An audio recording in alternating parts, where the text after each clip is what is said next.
given the opportunity, players will optimize the fun out of a game. That's a quote from the developers of Civilization 4. And it basically means that players will play in a way that guarantees victory, even if it's boring and sucks the fun out of the game. So today, I want to talk about how you can optimize the fun back into the game.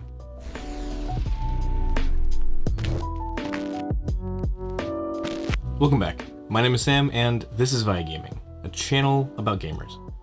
So, why do people optimize the fun out of a game? Well, not everybody does this. It's usually, people that find that beating the game is the fun. But people that have fun just playing the game, they won't tend to do this as much.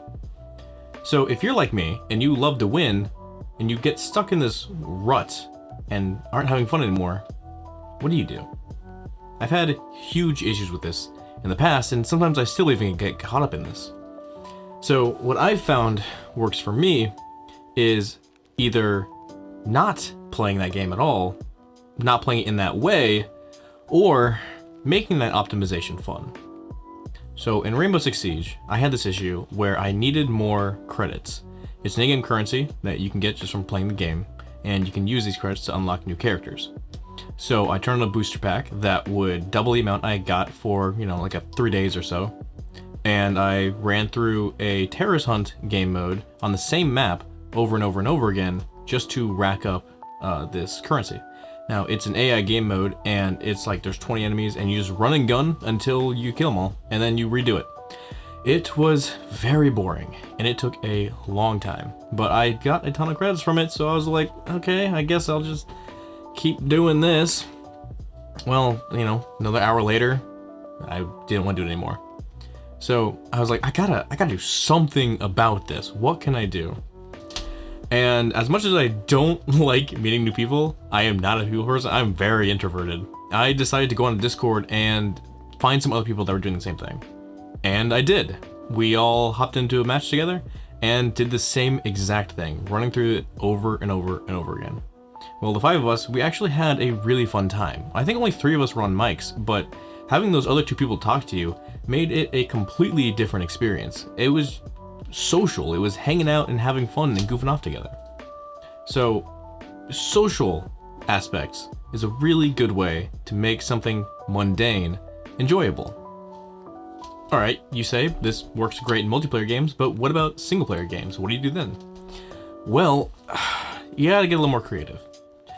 You see, the thing is, I feel like people that do this, that optimize, do it because they want to overcome the challenges. They want to win and everything. So, if you want to overcome challenges, that means you have to have challenges to overcome. So you should give yourself challenges. And yes, I'm literally meaning you should nerf yourself in other ways in order to have fun again. So like if you're doing like a Dark Souls run, you could try speedrunning it. If you don't make it in this amount of time, you restart. Or you could do a no Estus flask run, so you can't heal anymore. And that's a big problem in Dark Souls. But you could swap it up by, okay, I won't heal, but now I'm a pyromancer or a mage and I attack from a distance to overcome that. So yes, you're still playing it optimally, but you have more restraints now to overcome. And I feel like that is fun, at least for me. That's what would be fun for me, because I played Dark Souls 3 as a mage, and it sucked, because I just spent the whole time standing in the background, casting spells at bosses, and that was it. I just pressed the same button over and over and over again. Every once in a while drinking a blue Estus flask, and that was it. But if I had challenged myself to get rid of all my orange Estus flasks, I feel like that would have been a little more interesting, because that means if I do get hit, chances are low because I'm standing so far away, but if I do get hit, it's gonna mean a whole lot more now that I have no healing. So it would still keep that tension rising, and it would still keep that challenge to overcome. So try nerfing yourself in certain ways that are creative. You could also just try speedrunning. There's a whole community based on it, and the people I've talked to seem to really enjoy it. And all it is literally optimizing your speed as fast as you can. So you don't have to impose additional challenges on yourself, and you literally get to exploit everything you can to be as good as you can. Seems like a win-win to me. Some games are even designed precisely for optimizers, like Opus Magnum, or Satisfactory, or Factorio. All these games are about designing machines to do the work for you, but you have to design them with efficiency and effectiveness in mind.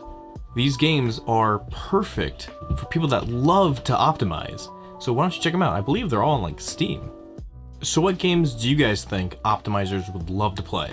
Let us all know in the comments below. Also, if you want to stay up to date on my videos, you can click over here. And if you want some advice on how to teach other players how to play a game, you can click over here. All right, it was really good to see you guys. I will catch you next time.